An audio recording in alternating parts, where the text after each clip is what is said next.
In this video, we will be covering our part 2 of Ketchikan tour in duck, with the duck venturing and showing city from the sea.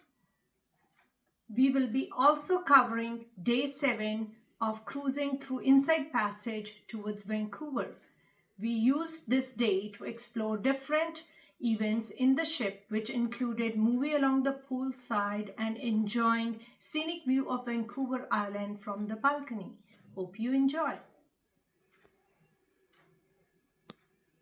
really grateful to take you guys around this beautiful little town here. But we're gonna head to the water now. Can I get a quack quack? Yeah! Right, everyone, let's get our feathers wet, shall we? Okay, here we go. Alright, very good. Fun experience.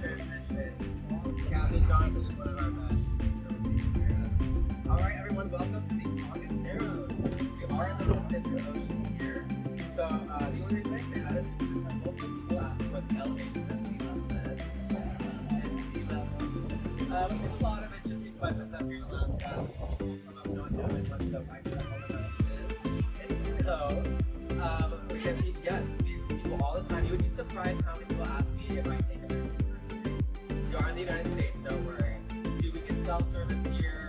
When does the Aurora Borealis turn on? You know, all sorts of fun questions like that. But you know, we're just like you guys in the lower 48, except we don't get Amazon 2-day shipping. So while we're here in the harbor, you'll notice it's pretty empty. We're actually right here in the middle of a fish opener right now. So the local fishermen are out there for about 2 days at a time now. So they'll be out there until about Saturday, and they'll all come back, you know, Tuesday, do all the things they gotta do. So it's pretty sparse right now, but you can still see there's lots of different sailboats, different yachts, tender boats. Here on our right-hand side, you guys will notice the Robert Pearl and the Jan FB there. Those guys are longliners. You see those two antenna-looking things sticking up? Those will extend over the sides of the boats and drop a really long line of fish hooks way down deep in the water. But the longliners this year are actually having a bit of a hard time because the whales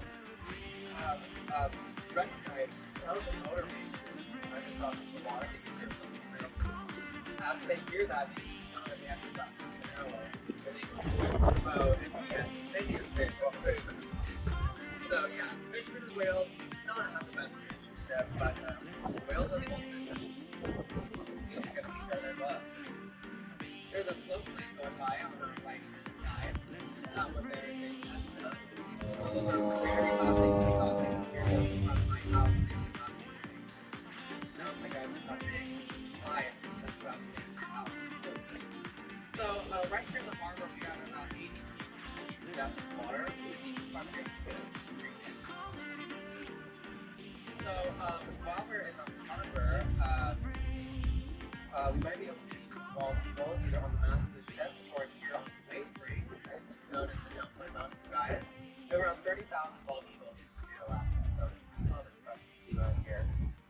But along with all the salmon that we have here, we'll also kind of go outside the parameters of what the Coast Guard and what the Department of Fishing and Agriculture has set for that opener. It can incur really, really heavy fines. One of my friends who's on a fishing boat, he's on a first stainer, he accidentally packaged a trout incorrectly. And when the Coast Guard boarded their boat and looked at it, because it was packaged incorrectly, even though it was a kind of a slight error, because the fish was already filleted, they weren't able to tell how large the fish is, which can lead to a whole other set of, you know, breaking the rules and things like that. And he could be facing a $10,000 fine. So it's pretty serious how serious the fishing industry is out here and how many things they have to be cognizant of. You know, it's not just you're casting your net into the water and, you know, opening up a brewski or anything like that. It's pretty serious work. But we also will fish for sea urchins and sea cucumbers. And has anyone here ever had a gooey duck? Yeah, you have? Did you like it? Yeah, alright, well, I'll show what you guys and everyone else is missing out on. So this here is a gooey duck. Doesn't that look scrumptious?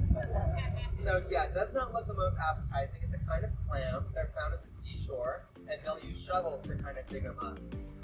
Yeah, it does not look the most appetizing, but they're actually considered somewhat of a delicacy. 1 pound of these will cost you about $80. So this baldness is a signifier to the other eagles that they have reached maturity and they are ready to find mates. The cool thing about bald eagles is they will only have have one mate throughout their entire lifetime, no matter what should happen. And both the male and the female eagles help in raising their offspring. So oftentimes when you see a flock of eagles together, more likely than not, they are family. Cool. See one of the airplanes that's taken off there. That is our international airport there. Yes, it is international. We had an emergency landing from Canada. That's the only international flight we've had, but it still gave us a distinction. So you'll see our tide is low right now. If you look on the wave break where the moss and algae kind of ends, that's where the median high tide would be. Our tide comes at about 1 foot every 15 minutes. So it's a pretty rapid rise in tide. Now, as we come around the bench here, you guys will see some of these sunken boats here. This is our shipwreck boat. You can see the second one's just barely looking out there. There's actually a third one that you can only see at low tide.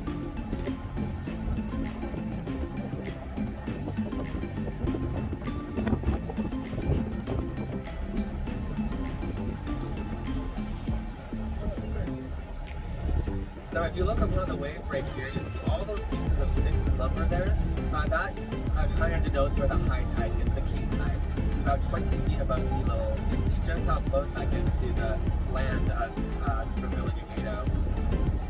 We have our next king tide that's set to come on August 1st, where we have another full moon. So, and it should be a pretty large king tide too. It should get up to about 20 feet, which is pretty cool to see, honestly. It's really fun when you go into town because all the boats are pretty much right at eye level. But unfortunately, like I mentioned, shipwrecks are not terribly uncommon up here in Ketchikan. Frankly, Southeast Alaska in general. This is due to the inclement weather we get up here. Like I've already mentioned, we get a lot of rain. But we can also get really, really high wind speeds. We can get wind speeds of up to 100 miles per hour down here on the coast. And when the wind and the rain starts getting going, it can make, what's the word? Not vision. Anyway, it can make really hard visibility really low, which is unfortunate about these shipwrecks. But the climate here is primarily controlled by the water that surrounds us. We have a warm jet of water that travels pretty much around the Ring of Fire up the eastern coast of Japan and then down the western coast of the United States and Canada. And this warm water is what gives us this temperate temperature conditions. So it's the same thing like in Seattle and San Francisco. They are a lot more temperate because they're surrounded by really warm water. Same thing with pretty much all of Europe. Europe should be a much colder place than it is, but because of that transatlantic flow of warm water, helps to keep the continent fairly warm.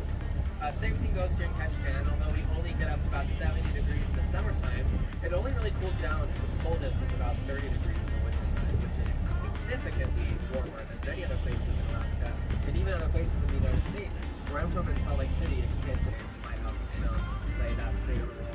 There is a lighthouse over on Romina Island, which I'll show you guys in a second. But I think it's more so just for like the aesthetic, to be honest, than actually functional. Yeah.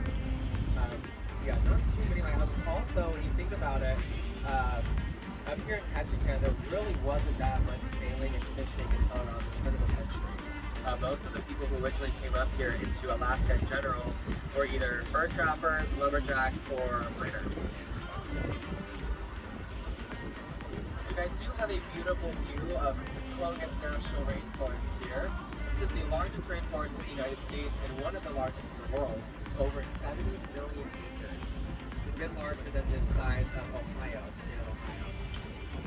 So, although it's rather large, it has the smallest biodiversity of any rainforest in the world. That is because it is a temperate rainforest, so the cold temperatures really help to weed out a lot of the species that don't like the bitterness too much, including humans. We only have a population of about 700,000 people in the state of Alaska, the third smallest in the Union, which brings our population density to about 1 person per square mile, whereas in the lower 48, it's about 49 people per square mile. But back to the forest, because the population density, the biodiversity is so small, it is mainly populated by 3 tree types, those being the Sitka spruce, hemlock fir, and the red cedar. The red cedar being particularly interesting as it's secreting a kind of oil that is waterproof to help keep the tree from being inundated with how much water it gets.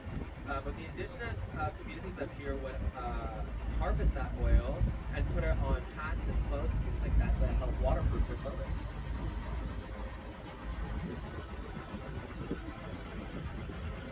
The way to tell the difference between those three trees, so you know the difference. The hemlock fir, its bark looks like strips of bacon. That's the best way to remember it.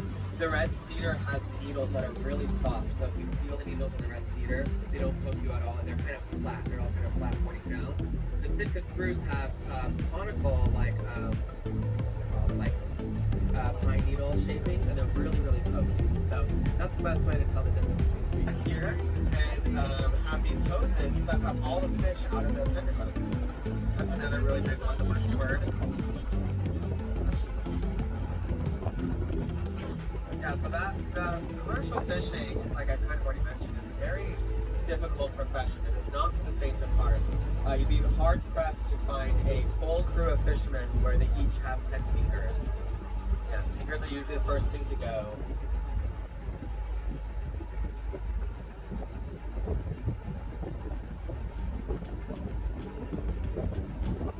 So over there on the right-hand side, you guys will see Ketchikan Island. That island is considered a part of Ketchikan, although the people who live there only received electricity 14 years ago. And they still don't have city water. Instead, their water is collected by cisterns, which will collect rainwater and purify it for the only place where there is city water is in this main thoroughfare. 10 miles out south or out north, and everyone relies on cisterns. So if we go about a week without rain, it actually is considered a drought. People really rely on the rainwater. But at this point, we are going to be making a loop back towards Bar Harbor. So I'm going to put on some music so you guys can relax and enjoy the scenery. If you have any questions, you just let me know. I'll do my best to answer them. I'll also be giving out selling our duck whistles for $5 a pop. Your kids love them, the grandkids love them, and I'm sure you guys will too.